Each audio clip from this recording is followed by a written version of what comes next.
सत श्री अकाल जी, मैं ਤੁਹਾਡੀ ਹੋਸਟ ਰੀਤ ਕੌਰ न्यूज़ TV 84 ਦੇ ਨਾਲ। ਦਰਸ਼ਕੋ, बेशक गुरु साहब ने बीबियां ਨੂੰ बराबर ਦਾ हक ਦਿੱਤਾ है, पर समाजिक तौर ਤੇ बीबियां बहुत घੱਟ ਸਾਹਮਣੇ ਆਉਂਦੀਆਂ ਹਨ। जिस बीबी ਨਾਲ ਅੱਜ ਅਸੀਂ ਗੱਲਬਾਤ ਕਰਾਂਗੇ ਉਹ ਪਿਛਲੇ ਕਾਫੀ ਸਮੇਂ ਤੋਂ ਸਿੱਖ ਸਿਆਸੀ ਪੰਥਕ ਸੇਵਾ ਵਿੱਚ ਬੜਾ ਉੱਘਾ ਰੋਲ ਅਦਾ ਕਰ ਰਹੀ ਹੈ ਤੇ ਸਾਡੇ ਨਾਲ ਹੁਣ ਰੂਬਰੂ ਹੋ ਰਹੇ ਨੇ ਬੀਬੀ Kiranjot Kaur from Amritsar, member of Shiromani Gurdwara Prabandhak committee. सत श्री अकाल जी, welcome to my news show. Waheguru ji का खालसा, वाहिगुरू जी की फतेह।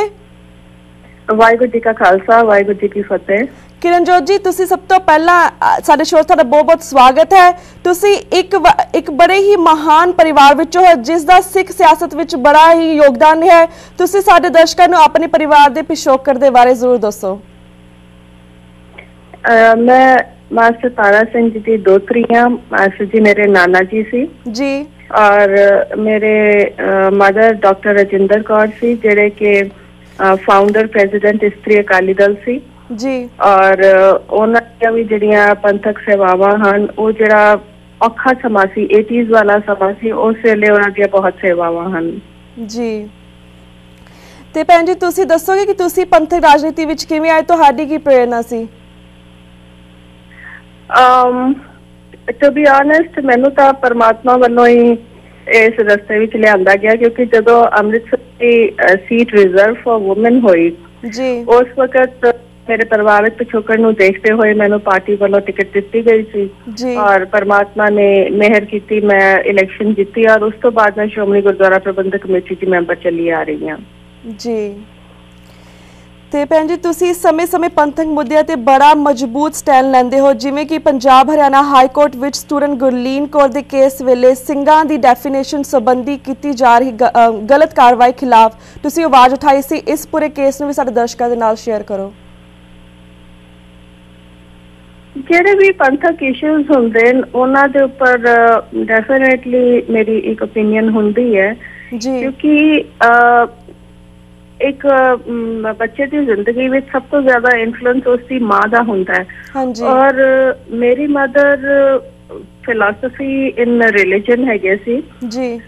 उन्हों का जो टॉपिक सी वो सिख कॉन्सेप्ट ऑफ गॉड सी, सो उन्होंने काफी तरह क्लैरिटी सी और असी बहुत कुछ उन्होंने कोलों सिक्ख्या है जी। इस करके जो इहो जे कोई मुद्दे आते हैं तो उस वेले जरूर अपनी एक राय होंगी है कि पंथक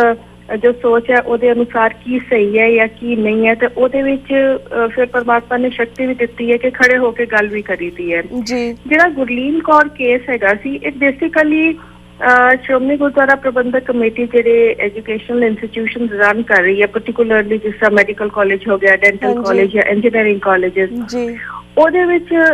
ਅਸੀਂ ਉਸ ਵਕਤ ਮੈਂ ਜਨਰਲ ਸੈਕਟਰੀ ਸੀ ਸ਼੍ਰੋਮਣੀ ਕਮੇਟੀ ਦੀ। ਜਦੋਂ ਅਸੀਂ ਇਹ ਫੈਸਲਾ ਕੀਤਾ ਸੀ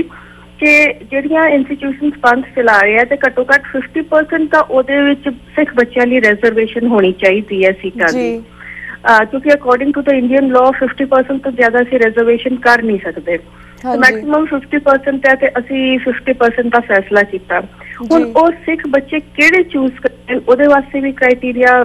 ਸੈੱਟ ਕਰਨਾ ਪੈਂਦਾ ਹੈ। ਸੋ ਉਹਦੇ ਵਿੱਚ ਅਸੀਂ ਇਹ ਡਿਸਾਈਡ ਕੀਤਾ ਸੀ ਕਿ ਜਿਹੜੇ ਬੱਚੇ ਸਾਬਤ ਸੂਰਤ ਹਨ, ਜਿਹੜੇ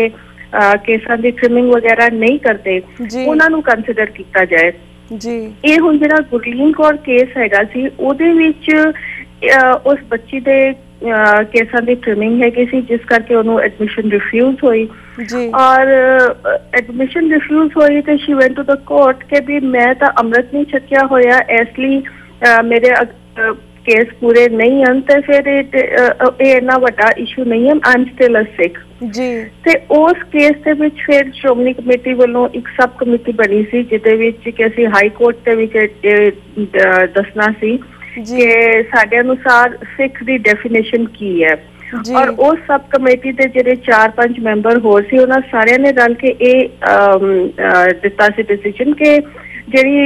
सिख रहत मर्यादा विच सिख दी डेफिनेशन है कि ਜਿਹੜਾ 10 ਗੁਰੂ ਸਾਹਿਬਾਨ ਨੂੰ ਮੰਨਦਾ ਹੋਵੇ ਔਰ ਜਿਹਦਾ ਕੋਈ ਹੋਰ ਧਰਮ ਨਾ ਹੋਵੇ, ਜਿਹੜਾ ਅੰਮ੍ਰਿਤ ਉੱਪਰ ਨਿਸ਼ਚਾ ਰੱਖਦਾ ਹੋਵੇ ਉਹ ਸਿੱਖ ਹੈਗਾ। ਤੇ ਉਹ ਹਾਈ ਕੋਰਟ ਦੇ ਵਿੱਚ ਵੀ ਫਿਰ ਇਹੀ ਐਕਸੈਪਟ ਕਰਕੇ ਤੇ ਗੁਰਲੀਨ ਕੇਸ ਦੇ ਵਿੱਚ ਉਹਨੂੰ ਰਿਲੀਫ ਨਹੀਂ ਦਿੱਤਾ ਗਿਆ ਸੀ ਕਿ ਵੀ ਕੇਸ ਕੱਟਣਾ ਸਿੱਖੀ ਦੇ ਵਿਰੁੱਧ ਹੈਗਾ ਔਰ ਅਗਰ ਉਹਨੇ ਟ੍ਰਿਮਿੰਗ ਕੀਤੀ ਹੋਈ ਹੈ ਉਹ ਸਿੱਖ ਕੋਟੇ ਲਈ ਐਲੀਜੀਬਲ ਨਹੀਂ ਹੈ ਜੀ ਬਿਲਕੁਲ ਇਹ ਕੇਸ ਹੈਗਾ ਸੀ ਜੀ ਤੇ ਭੈਣ ਜੀ ਅੱਜ ਕੱਲ ਪੰਜਾਬ ਵਿੱਚ ਖਾਸ ਤੌਰ ਕੇ ਸਿੱਖਾਂ ਦੇ ਵਿੱਚ ਡੇਰਾਵਾਦ ਵੱਧਦਾ ਜਾ ਰਿਹਾ ਹੈ ਸਿੱਖ ਕੌਮ ਦਾ ਵੱਡਾ ਹਿੱਸਾ ਇਹਨਾਂ ਬਾਬਿਆਂ ਦੇ ਪਿੱਛੇ ਲੱਗਾ ਹੈ ਇਸ ਦਾ ਕੀ ਕਾਰਨ ਹੈ ਬਹੁਤ ਵੱਡੀ ਪਰਸੈਂਟੇਜ ਕੋਈ ਵੀ ਚੋਲਾ ਪਾ ਕੇ ਜਿਹੜਾ ਤੁਰ ਪੈਂਦਾ ਹੈ ਸੰਗਤ ਉਹਦੇ ਪਿੱਛੇ ਤੁਰ ਪੈਂਦੀ ਹੈ ਔਰ ਇਹਦੇ ਵਿੱਚ ਬਹੁਤ ਜ਼ਿਆਦਾ ਜਿਹੜੀ ਮੈਜੋਰਿਟੀ ਹੈ ਉਹ ਬੀਬੀਆਂ ਦੀ ਹੈ ਜੀ ਬੀਬੀਆਂ ਜ਼ਿਆਦਾ ਕਹਿੰਦੇ ਨਾ ਕਿ ਬੀਬੀਆਂ ਦਾ ਜਿਹੜਾ ਸਾਧ ਹੁੰਦਾ ਹਮੇਸ਼ਾ ਅਮੀਰ ਹੁੰਦਾ ਹੈ ਹਾਂਜੀ ਕਿਤੇ ਨਾ ਕਿਤੇ ਸਾਡੀ ਸੁਸਾਇਟੀ ਦੇ ਵਿੱਚ ਜਿਹੜੀ ਇੱਕ ਇਸਤਰੀ ਨੂੰ ਪੂਰਾ ਦਬਾਇਆ ਜਾਂਦਾ ਹੈ ਉਹਨੂੰ ਕਿਤੇ ਸੋਸ਼ਲ ਐਕਸਪ੍ਰੈਸ਼ਨ ਦੀ ਜਗ੍ਹਾ ਨਹੀਂ ਮਿਲਦੀ ਉਹਨੂੰ ਕਿਤੇ ਆਪਣੀਆਂ ਜਿਹੜੀਆਂ ਫੀਲਿੰਗਸ ਹਨ ਉਹ ਕਿਤੇ ਸ਼ੇਅਰ ਕਰਨ ਦੀ ਕਿਤੇ ਡੀ-ਸਟ੍ਰੈਸ ਹੋਣ ਵਾਸਤੇ ਜਗ੍ਹਾ ਨਹੀਂ ਮਿਲਦੀ ਜੀ ਤੇ ਜ਼ਿਆਦਾਤਰ ਤਾਂ ਪਿੰਡਾਂ ਦੇ ਵਿੱਚ ਇਹ ਲੋਕਾਂ ਵਾਸਤੇ ਇੱਕ ਆਊਟਿੰਗ ਜੀ ਹੋ ਜਾਂਦੀ ਹੈ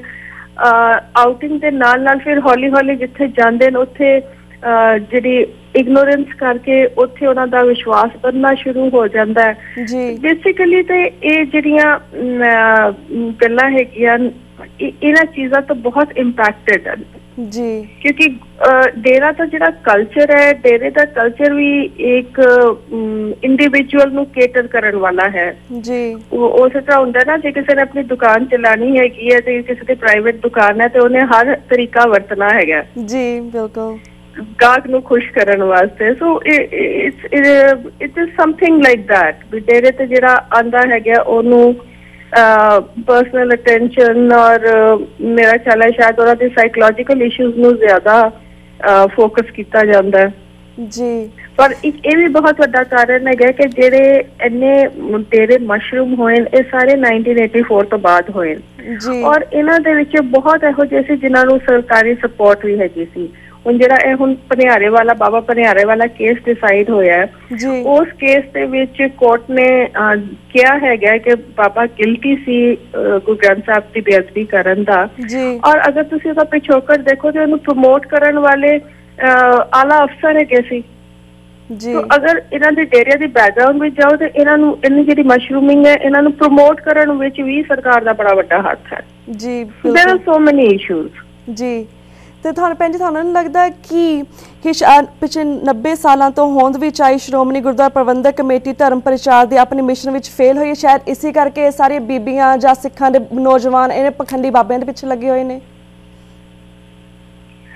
ਮੈਨੂੰ ਲੱਗਦਾ ਕਿ ਸ਼੍ਰੋਮਣੀ ਕਮੇਟੀ ਨੂੰ ਆਪਣਾ ਜਿਹੜਾ ਪ੍ਰਚਾਰ ਦਾ ਸਟਾਈਲ ਹੈ ਉਹਨੂੰ ਬਦਲਣ ਦੀ ਜ਼ਰੂਰਤ ਹੈ ਸਮੇਂ ਦੇ ਨਾਲ ਜੀ ਇਹ ਨਹੀਂ ਕਿ ਪ੍ਰਚਾਰ ਨਹੀਂ ਹੋ ਰਿਹਾ ਤੁਸੀਂ ਅੱਜ ਦੇਖੋ ਕਿ ਜਿਹੜਾ ਦਰਬਾਰ ਸਾਹਿਬ ਤੋਂ ਕਥਾ ਕੀਰਤਨ ਵਰਲਡ ਵਾਈਡ ਜਾ ਰਿਹਾ ਹੈਗਾ ਜੀ ਹੁਣ ਇਸ ਤੋਂ ਬਾਅਦ ਪ੍ਰਚਾਰ ਕੀ ਹੋਏਗਾ ਕਿ ਗੁਰੂ ਦੇ ਸਭ ਤੋਂ ਪਾਵਨ ਸਥਾਨ ਤੋਂ ਗੁਰਬਾਣੀ ਦਾ ਕਥਾ ਵੀ ਕੀਰਤਨ ਵੀ ਸਭ ਸੰਗਤ ਤੱਕ ਪਹੁੰਚ ਰਿਹਾ ਪਰ ਅੱਗੇ ਸੰਗਤ ਨੂੰ ਵੀ ਤਾਂ ਰਿਸੈਪਟਿਵ ਹੋਣਾ ਪਏਗਾ ਜੀ ਟੈਕਨੋਲੋਜੀ ਦੀ ਵਰਤੋਂ ਦੇ ਨਾਲ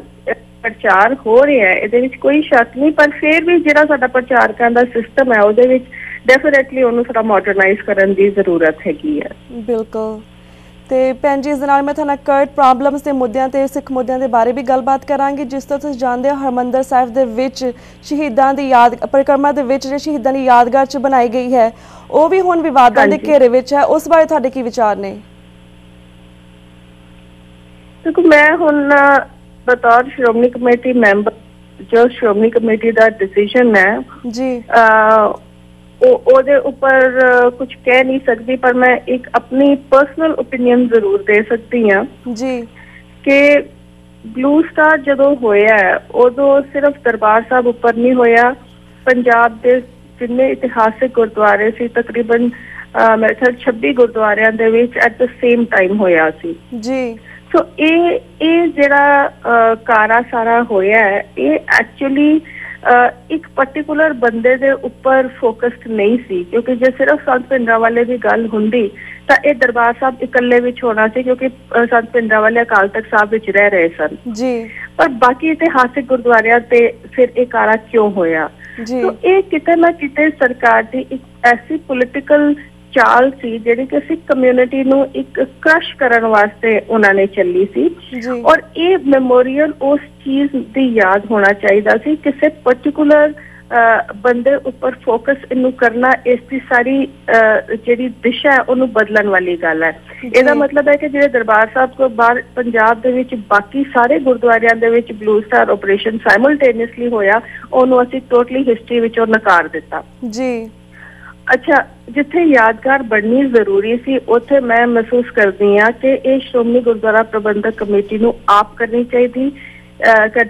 ਸੀ। ਇਹ ਟਕਸਾਲ ਨੂੰ ਸੇਵਾ ਨਹੀਂ ਦੇਣੀ ਚਾਹੀਦੀ ਸੀ। ਦਮਦਮੀ ਟਕਸਾਲ ਨੇ ਕਦੀ ਅੱਗੇ ਉਸਾਰੀਆਂ ਦੇ ਕੰਮ ਨਹੀਂ ਕੀਤੇ। ਇਹ ਇੱਕ ਕਾਰ ਸੇਵਾ ਵਾਲਾ ਡੇਰਾ ਨਹੀਂ ਹੈ ਜੀ, ਇਹ ਗੁਰਬਾਣੀ ਸੰਥਿਆ ਵਾਲਾ ਡੇਰਾ ਹੈ। ਇਹ ਆਪਣੇ ਕੰਮ ਤੱਕ ਸੀਮਤ ਰਹਿਣ ਦੇਣਾ ਚਾਹੀਦਾ ਸੀ। ਇਹ ਗੁਰਬਾਣੀ ਸੰਥਿਆ ਹੀ ਕਰਦੇ ਤੇ ਜੋ ਕਿ ਇਹਨਾਂ ਦਾ ਫੋਟੇ ਹੈ।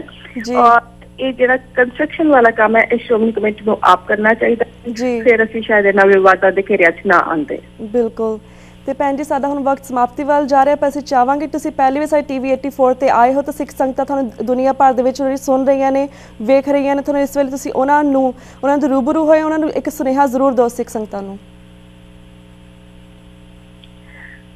ਮੈਂ ਬਹੁਤ ਧੰਨਵਾਦੀ ਹਾਂ ਕਿ ਤੁਸੀਂ ਮੈਨੂੰ ਮੌਕਾ ਦਿੱਤਾ ਕਿ ਮੈਂ ਸਿੱਖ ਕੌਮ ਦੇ ਰੂਬਰੂ ਹੋ ਸਕਾਂ, ਵਿਸ਼ੇਸ਼ ਕਰ ਜਿਹੜੇ ਸਿੱਖ ਅਮਰੀਕਾ ਵਿੱਚ ਉਸ ਪਾਸੇ ਵਸ ਰਹੇ ਹਨ। ਮੈਂ ਪਿਛਲੇ ਇੱਕ ਗੱਲ ਜ਼ਰੂਰ ਸਾਂਝੀ ਕਰਨੀ ਚਾਹਾਂਗੀ ਕਿ ਜਦੋਂ ਵੀ ਕੋਈ ਕੌਮੀ ਮਸਲਾ ਹੁੰਦਾ ਹੈ ਉਸ ਵਕਤ ਅਸੀਂ ਸਿੱਖ ਇੱਕ ਜਿਹਨੂੰ ਕਹਿੰਦੇ ਨਾ ਨੇਸ਼ਨ ਵਿਦਆਊਟ ਬਾਰਡਰਸ ਹੈਗੇ ਆ।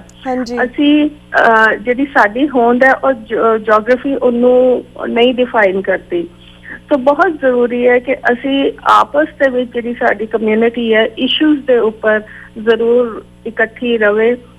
ਯੂਨਾਈਟਿਡ ਰਵੇ, ਔਰ ਇਸੇ ਵਿੱਚ ਸਾਡੀ ਕੌਮ ਦੀ ਸ਼ਕਤੀ ਹੋਏਗੀ ਔਰ ਇਸੇ ਵਿੱਚੋਂ ਸ਼ਕਤੀ ਬਣਦੀ ਵੀ ਹੈ ਜੀ। ਤੇ ਭੈਣ ਜੀ, ਤੁਹਾਡਾ ਬਹੁਤ ਬਹੁਤ ਸ਼ੁਕਰੀਆ, ਤੁਸੀਂ ਸਾਡੇ ਸ਼ੋਅ ਤੇ ਆਏ ਹੋ। ਤਾਂ ਇਸ ਦੇ ਨਾਲ ਮੈਂ ਤੁਹਾਡੇ ਕੋਲ ਇਜਾਜ਼ਤ ਲੈਣੀ ਹੈ। ਟਾਈਮ ਨਾਲ ਫਿਰ ਤੁਹਾਨੂੰ ਅਸੀਂ ਸਿੱਖ ਸੰਗਤਾਂ ਦੇ ਨਾਲ ਰੂਬਰੂ ਕਰਾਵਾਂਗੇ। ਤਦ ਤੱਕ ਲਈ ਸਤਿ ਸ਼੍ਰੀ ਅਕਾਲ। ਵਾਹਿਗੁਰੂ ਜੀ ਕਾ ਖਾਲਸਾ, ਵਾਹਿਗੁਰੂ ਜੀ ਕੀ ਫਤਿਹ। ਬਹੁਤ ਬਹੁਤ ਧੰਨਵਾਦ। ਵਾਹਿਗੁਰੂ ਜੀ ਕਾ ਖਾਲਸਾ, ਵਾਹਿਗੁਰੂ ਜੀ ਕੀ ਫਤਿਹ। ਤੇ ਵੀਅਰਸ, ਇੱਥੇ ਵਕਤ ਹੋ ਗਿਆ ਇੱਕ ਛੋਟੇ ਜਿਹੇ ਬ੍ਰੇਕ ਦਾ। ਸਾਡੇ ਨਾਲ ਇਸੇ ਤਰ੍ਹਾਂ ਬਣੇ ਰਹੋ। ਕੀਪ ਵਾਚਿੰਗ ਨਿਊਜ਼ TV 84 ਦੇ ਨਾਲ। Will be right back after a short break.